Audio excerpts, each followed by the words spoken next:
Bem-vindos à Soma dos Dias, um podcast de negócios. Eu sou o Hugo Neutel.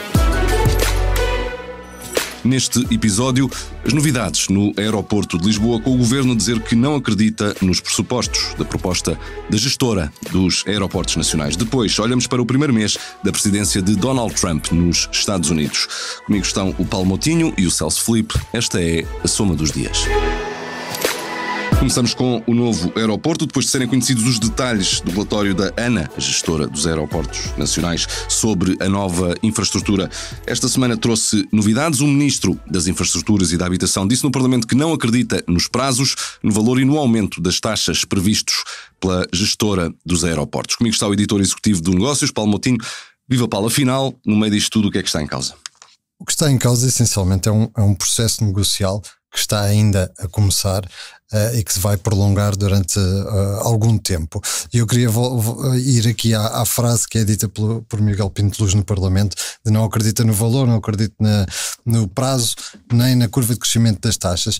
O valor, os 8,5 mil milhões de euros que a ANA apresenta no relatório inicial, foi automaticamente criticado pelo Governo porque é um valor muito elevado, ainda que com esta premissa de que é um custo que promete não onerar os contribuintes. Depois a questão do prazo da concessão, de serem mais 30 anos e esticar aqui a concessão até 2092. E o ponto das taxas aeroportuárias com os aumentos já a partir do próximo ano no aeroporto Humberto Delgado. Ok, ainda estamos a falar do aeroporto que está na Portela, um aumento anual de 9,8% acima da inflação. E que, portanto, serão potencialmente pagas por pessoas que, em tese, podem nunca vir a utilizar o novo aeroporto de Lisboa. E esse ponto é extremamente interessante ter sido sublinhado aqui por Miguel Pinto de Luz no Parlamento, que até deu aqui indicação de que será que isto é legal ou não é legal. Eu queria recordar que há cerca de uma semana, numa entrevista concedida ao Negócios, o CEO da Ryanair, Michael O'Leary, alertou exatamente para isso. Mas nós vamos ter pessoas a pagar uma taxa num aeroporto para financiar um aeroporto que elas não vão usar, ou que pelo menos não estão a usar. Este ponto é muito interessante. Mas olha, vindo aqui à tua questão, qualquer pessoa que ouça as declarações de Miguel Pinto de Luz no Parlamento pergunta-se automaticamente: mas quem diz isto tudo e apresenta tanta crítica à ANA, então, mas depois pede à ANA para avançar com uma candidatura, para apresentar uma proposta para a construção do aeroporto? É um bocadinho esquizofrénico, digamos, mas vamos lá ver. Isto, o que está a acontecer essencialmente é criar as bases para aquele que é um processo negocial que vai demorar bastante tempo, e temos que olhar para estas críticas feitas publicamente como uma estratégia que o Governo adotou para preparar essa mesa de negociações. E há aqui pontos que o Governo sabe que pode dizê-los publicamente e sabe que vai ter vitórias públicas no final disto. O Governo sabe que o aeroporto não vai custar 8,5 mil milhões. Aquilo que a ANA apresentou, que é um aeroporto grande, com uma série de infraestruturas, vai ser ajustado. A partir do momento em que seja ajustado, os 8,5 mil milhões é um valor que começa a descer. O prazo da concessão, a ANA diz 30, o Governo se calhar vai dizer 20, e vamos chegar aqui a um meio termo, a um bom porto. E esta questão das taxas, teremos aqui este ponto da legalidade que será muito interessante acompanhar. E depois há um tema que é irmão deste, digamos assim, que é a venda da TAP. Pela vontade do Governo, a privatização seria de 100%, mas Miguel Pinto de Luz já disse que, enfim, dadas as circunstâncias políticas e a composição do Parlamento, isso não será possível, porque o Governo não está em maioria. Mas estes zigue-zagues todos, não apenas este, mas ao longo dos anos, os zigue-zagues que já tivemos em relação à privatização da TAP, não podem ter um efeito negativo nos potenciais investidores? Apetite pela TAP já percebemos que há.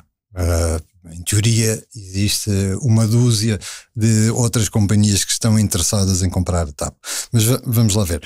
Para o Governo e para o Estado, neste caso para o Estado, vender 100% ou vender 49% da TAP é completamente diferente. Uma coisa é receber a totalidade do valor por algo que eu estou a entregar, outra coisa é receber sensivelmente metade. E estamos a falar de uma companhia aérea cujas avaliações variam e são muito dispares, vão de cerca de 1.000 milhões de euros a 3.000 milhões de euros. Há avaliações para tudo, ainda será feito caminho para se perceber então qual é o valor da empresa.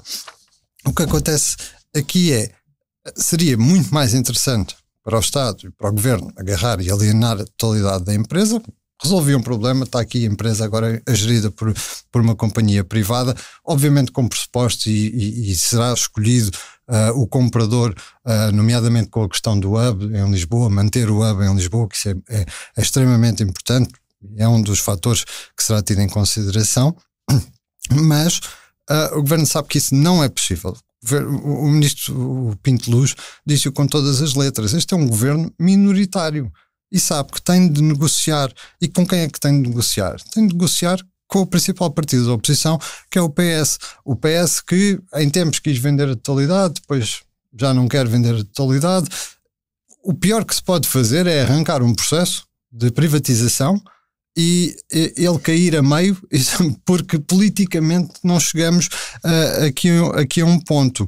E isso é que seria arrasar o objetivo principal do governo, de agarrar e de vender a empresa e deixar de ter a TAP na sua esfera.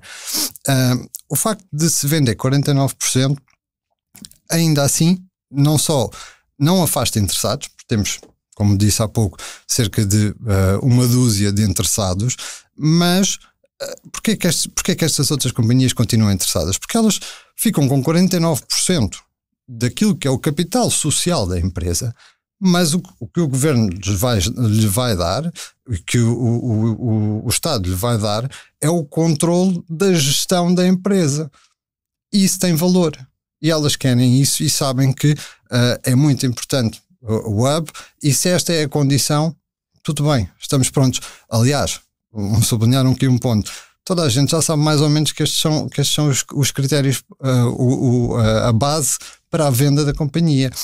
Não vi a Lufthansa, a Air France ou a IAG a dizerem, afinal não quero. Paulo Moutinho e o futuro da TAP e do novo aeroporto. Obrigado, Paulo. E agora, um mês de Trump na Casa Branca. Donald Trump anda há quase um mês a tentar fazer a América grande outra vez. Tomou posse como presidente dos Estados Unidos a 20 de janeiro e polémicas não têm faltado. Tenho comigo o diretor adjunto do negócio, Celso Filipe. Olá, Celso. Como é que descreves este período, estas primeiras semanas de Donald Trump na presidência? Olá, Hugo. Talvez um bom adjetivo seja frenético, mas no fundo não é nada que nós não tivéssemos à espera. Trump acabou por estar a fazer aquilo que prometeu durante a campanha eleitoral. E nestes 30 dias podem-se resumir assim. Capítulo das tarifas. Tarifas ao Canadá, México, União Europeia e China. Saídas da Organização Mundial de Saúde e do Acordo de Paris. Tomar conta da faixa de Gaza, do Canal de Panamá e da Groenlândia. Ameaça. Sair da NATO. Fim da guerra na Ucrânia, diz que já falou com o Putin. Portanto, em 30 dias, no mês, Trump disparou em todas as direções e ainda, sem esquecer, o plano interno, onde já pressionou Jerome Powell, o líder da Reserva Federal norte-americana, no sentido de uma baixa das taxas de juros, embora a inflação nos Estados Unidos tenha vindo a aumentar. Portanto, é um Trump à sua maneira, grandiloquente, completamente a dominar a agenda da atualidade mundial e, em função disso, a criar e a obrigar os outros blocos, sobretudo o Bloco Europeu e a China, a reagirem aos seus anúncios, que muitas vezes acabam por não se perceber bem qual é que é o seu impacto, quando é que se vão concretizar. Falamos, por exemplo, das deportações que chegaram a haver, que depois não chegaram a haver. Trump faz tantos anúncios e repete tantas vezes coisas diferentes que depois torna-se muito complicado fazer um ponto da situação sobre, afinal, o que é que realmente aconteceu. E é nesta imensidão de ruído que é criada pela forma de governação de Trump que se tem vivido este último mês.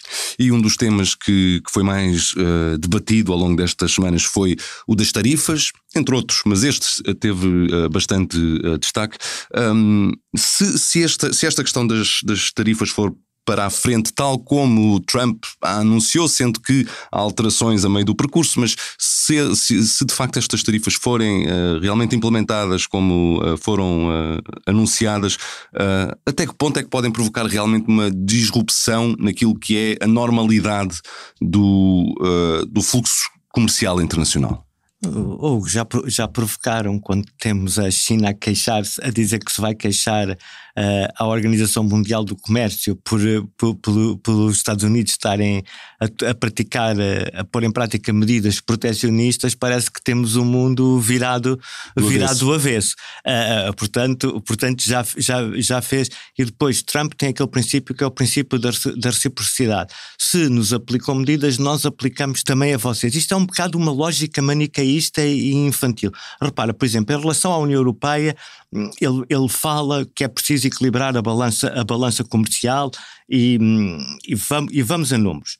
Em 2023 a UE exportou 503 mil milhões de euros para os Estados Unidos, importou 347 mil milhões de euros, portanto teve um excedente de 156 mil milhões.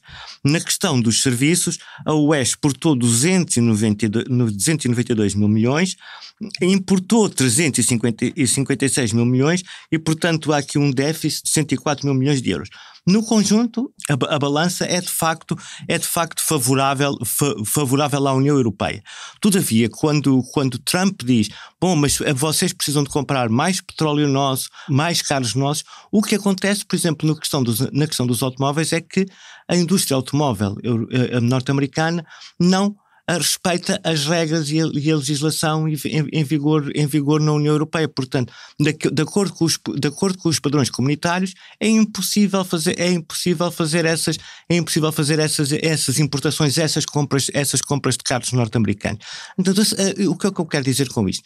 É que a situação e o plano das relações económicas e das balanças comerciais não é tão manicaísta como o Donald Trump o coloca.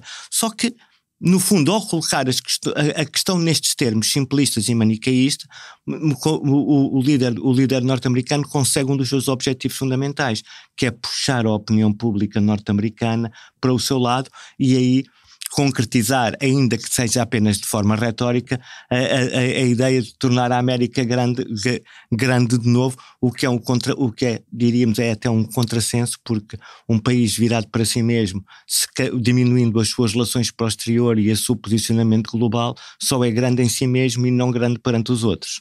E isso leva-me até à questão seguinte, que tem a ver com esta aparente aproximação a Putin por causa da guerra na Ucrânia, sem diálogo com a Ucrânia, por um lado, que terá sido informada dos resultados do telefonema, mas também sem o envolvimento europeu. Isto é mais uma desvalorização do papel da Europa no mundo?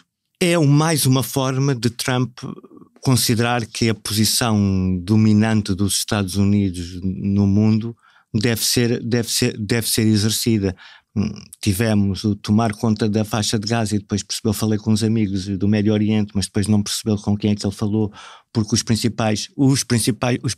principalmente interessados na resolução do conflito, estou a falar da Arábia Saudita, da Jordânia, do Egito, mostraram-se completamente em desacordo com a solução de transformar a faixa de Gaza numa riviera do Médio Oriente.